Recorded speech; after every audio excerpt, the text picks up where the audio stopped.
তটিনী আপুর সাথে আমার মনে হয় না আমার মিল আছে। আমি তটিনী আপুর মতো এত কিউটও না।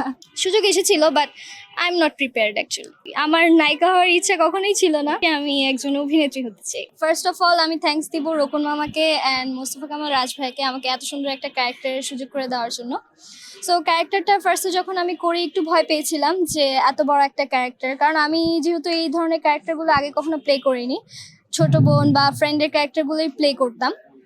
সেখান থেকে এত বড় একটা ক্যারেক্টারের দায়িত্ব নেওয়া আমার কাছে একটু স্ট্রাগল মনে হয়েছিল যে ইরফান সাজ্জাদ ভাইয়ের মতো এমন একজন প্রমিনেন্ট আর্টিস্টের সাথে আমি ওই তালে অ্যাক্টিং করে যেতে পারবো কিনা। বাট যখন আমি অ্যাক্টিং করি অ্যান্ড পর্বগুলো অন ইয়ার হয় তখন দর্শকের রিয়াকশন দেখে আমি বেসিক্যালি এই ক্যারেক্টারটা পিছিয়ে আরও বেশি এফোর্ট দিয়ে অ্যাক্টিং করছিলাম। আচ্ছা, নিজের সেরা অভিনয় করতে পেরেছি কিনা সেটা দর্শক অ্যাকচুয়ালি বলবে। আমি সেরা দেওয়ার চেষ্টা করেছি বাট সেরা হয়েছে কিনা সেটা দর্শকদের উপর নির্ভর করছে। আজকে আমাদের যেহেতু শেষ হয়ে যাচ্ছে গল্পটা, একটু ইমোশনাল লাগছে যে এতদিন একটা ফ্যামিলি বন্ডিংয়ে ছিলাম সবার সাথে, আজকের পর হয়তো আবার এরকমভাবে একত্রিত হওয়া হবে না, এজন্য একটু ইমোশনাল।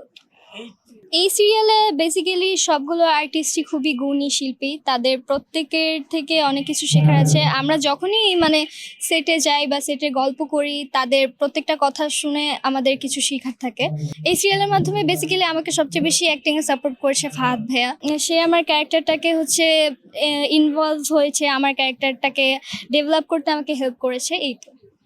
এই নাটকে বেসিক্যালি আমরা যখনই শুটিং করতে আসি পুরো দিনটাই আমাদের অনেক মজার যায় অ্যান্ড এরকম অনেক স্মৃতি আছে।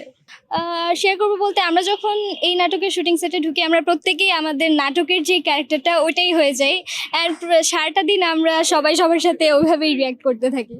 আমার কোনো ক্যারেক্টার লাইন ওরকম জনপ্রিয় নয়। সায়রা আপুর একটা ডায়লগ আছে যে তার চোখ কয়টা, তুমি জানো আমার চোখ কয়টা? আমি বলছি যে সবার তো নর্মালি দুইটা হয়, সে বলে আমার চোখ তিনটা।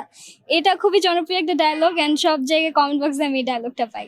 হ্যাঁ, এটা যেহেতু একটা পারিবারিক নাটক সবাই দেখে, আমার ফ্রেন্ড সার্কেলের ফ্যামিলিও দেখে অ্যান্ড তাদের গার্ডিয়ানরাও আমাকে বলে যে এই নাটকটা খুবই ভালো হচ্ছে, সামনে কি হবে আমাদেরকে বলো। কিন্তু অ্যাকচুয়ালি স্পয়লার তো দেওয়া যায় না। আমি বলি তোমরা অপেক্ষা করো, সামনে কি হবে ওটা পরে পর্ব রিলিজ হলে দেখতে পারবে। সামনে টিভিসি অফিসি করছি বেশ কয়েকটা অ্যান্ড নাটকে কাজ করছি। ছোট পর্দায় আগে শিখি, অভিনয়ের তো অনেক কিছু শেখার থাকে অ্যাকচুয়ালি। বড় পর্দায় সব কিছু নিখুঁত হতে হয়, অ্যাক্টিংটা প্রপারলি জানতে হয়। সো ওইটা যখন মনে হবে যে আমি এখন পারফেক্ট আছি বড় পর্দার জন্য, তখনই বড় পর্দায় একটা সুযোগ এসেছিল but I am not prepared actually. আমার নায়িকা হওয়ার ইচ্ছা কখনোই ছিল না। সবসময় আমি বলে আসি আমি একজন অভিনেত্রী হতে চাই।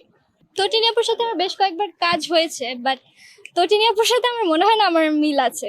হতে পারে, বাংলাদেশি মেয়েরা দেখতে তো প্রায় অনেক, তটিনী আপু দেখতে খুবই কিউট মাশাল্লাহ। আমি তটিনী আপুর মতো এত কিউটও না। আমি কারোর সাথে নিজেকে তুলনা করি না, আমি নিজে একজন আর্টিস্ট।